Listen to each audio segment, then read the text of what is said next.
Ladies and gentlemen, welcome to yet another RedGamingTech.com video, and we've got some rumour roundup for the Samsung Galaxy S4. Now, we know that the device is expected to be announced next week in New York City, of course, in the United States, just to make it clear, which of course is very different from the previous announcement, which was in, of course, Europe. But what we do have is some rumours of what we're actually going to be looking at hardware-wise and some general improvements on the phone. I think the first stop for us will be the camera, and it's actually conflicting reports. One of them says that it's going to be an improvement over the previous cameras that have been in the phone, and it's going to be 8 megapixels, but the quality of them is going to be a lot better, the camera is going to be a lot more vibrant and so forth. The other option is it's going to be a 13 megapixel kind of solution. Now, obviously, more pixels equals better picture quality regardless, and for those of us who use the camera functions of the phone instead of an actual proper camera, regardless of the fact, we're going to be quite happy with either solution. Now, remember that just because an 8 megapixel camera in theory does, of course, pack less pixels than a 16 megapixel camera, it doesn't mean that the quality is going to be inferior. And indeed, if the quality of the actual hardware is better, then there's a good chance that the 8 megapixel solution will look better. Regardless, at the moment, of course, we're not sure which way it's going to go, so expect an announcement, of course, from that soon. The Galaxy S4 is going to have an improved battery life. Now, we know that the S3 was an improvement, of course, over the S2, so it stands to reason that Samsung are going to once again try to push the battery life. For example, my S2, I'm due for an upgrade soon, so I'm probably going to be getting the S4, to be honest with you. Has kind of iffy battery life. I mean, it's not that bad, but when you're, really heavily taxing the phone with a lot of functionality, it starts to really eat through the battery. And what they are saying is that it's going to be a 2600 mAh battery rather than the 2100 that's in the current S3. Whether this is actually true or not, of course, well, remains to be seen. Oh, incidentally, I forgot to mention that the front-facing camera of the S4 will likely, and it's expected to be 2 megapixels, which isn't too bad at all. Now, this is a fairly interesting one. For those of you who are aware of the scrolling functionality of phones, in other words, you kind of scroll up and down, you'll be aware that it could be a bit of a pain, even in the best of circumstances. However, New York Times have had anonymous sources saying that the Galaxy S4 will come with a new eye scrolling feature. This basically keeps a look at your eye and will track to see you looking down the page, and then of course it will scroll accordingly. This could be very interesting to see how this is implemented. It could be either extremely annoying, or it could be extremely awesome. Subpages, for example, Wikipedia, when you have kind of subsections in the categories, I don't know if you've noticed this, but it can be a bit difficult to scroll. Sometimes it kind of gets stuck, at least on my S2. Apparently as well, there's going to be a smart screen technology. This will basically track if you're looking away while, say, video's happening on the screen. So, say, for example, someone, calls your name and you just look up for a second from the phone or what have you, it will not continue to play, it will pause for a moment or two. If there's one area that phones can never improve enough on, in my opinion, is durability. And Samsung have confirmed that the Galaxy S4 will have a plastic body, although there are rumours about aluminium edges to increase the strength of the phone, in other words, so it doesn't crack so easily if, say, it's dropped.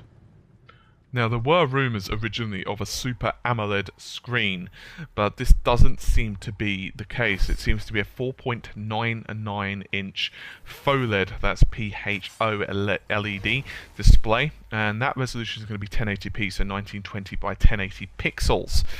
That's going to be quite nice, actually, although it isn't, of course, the first display out there which is 1080p. For example, Sony's Xperia Z does indeed have that as well. Now, this actually ties in very well with the battery life, as supposedly this display is reported to perform 25% better in terms of power. Indeed, if you take a look at most smartphones and you'll actually see what takes a battery of them, most of it is the screen displays, especially true if you're, say, in a bright or sunny or, area where you have to turn up the brightness of the phone so you can actually see what the hell you're doing. It quickly eats through most batteries. So what about the actual power of the phone? Well, there are rumours of an improved GPU, and we're almost certain that there's going to be 2 gigabytes of RAM on the phone, which is quite nice to say the least. But the biggest, almost unknown at the moment is, of course, the processor. There are a couple of rumours, however, they're, of course, unsubstantiated. There have been rumours, and whispers, if you will, that the processor will actually be an 8-core processor. Now, this isn't completely and utterly unsubstantiated. The larger Samsung Galaxy Note 3 is more than likely going to be getting the Exynos, I'm assuming that's how you pronounce it, 5 octa 8-core processor.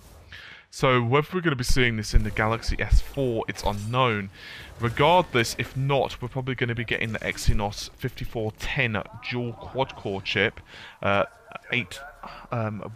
GHz, which is quite a nice improvement over the S3, which has a 1.4 GHz chip in it. So are there any other rumours? There is apparently one, and that is the micro SD slot. Now, of course, previous Galaxies, for example the S3 and S2, have indeed had a micro SD slot, so you can increase the amount of memory on the phone. So that doesn't seem to be the case. At least there are rumours saying this doesn't seem to be the case with the S4. Whether these are true or not, it's unknown, but apparently Samsung are planning to roll out 16, 32 and 64 gigabyte options.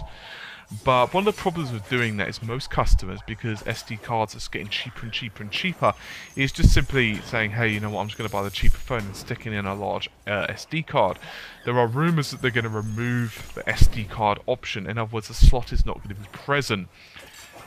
As I said, this is completely unsubstantiated at the moment, so if that's true, who knows? It could also conceivably annoy a few people as well, so maybe they won't go that route. However, soon we'll have the announcements. March the 14th. Samsung will be, of course, making its various announcements in New York. And so if we are going to be seeing the S4, then that will be absolutely fantastic. Of course, the S4 range of phones has always been, well, should I say the Galaxy range of phones has always been extremely popular, and the S2 and S3 have only built upon that popularity that the original one established. So, obviously, Samsung are going to really want to push the boat out on this, as obviously Samsung are not the only competitors in the marketplace right now. Now, there are some rumours which are still seemingly untrue. One of them would be the Android 5. Codename Key Lion Pi. I have no idea where they come up with these names. Regardless, originally it was thought to be launching with the Galaxy S4. Now it doesn't seem to be the case. Now, of course, it seems that we're going to be seeing the 4.2, also known as, of course, Jelly Bean. And Samsung have also recently told CNET that they were considering embedded its secure software Knox, that's KNOX, into the handset. This would allow you to be able to switch between personal and work interfaces with relative ease. There was also an announcement of Samsung and Visa partnering up, and if that's true, it's possible that Visa's PayWave, which is a mobile payment application, will also be pre-installed onto the phone. Of course, once again, unsubstantiated if I can get the bloody word out. So with all of that together, obviously they're going to really want to solidify their position in the market. As I've said before, you've got now Sony releasing an excellent set of handsets, and of course Apple and goodness knows whom else. So they really need to keep pushing the features out. Regardless, I think that's just about it for this particular video. Hopefully you found it helpful, and I will see you soon. Take care of yourselves, and bye for now.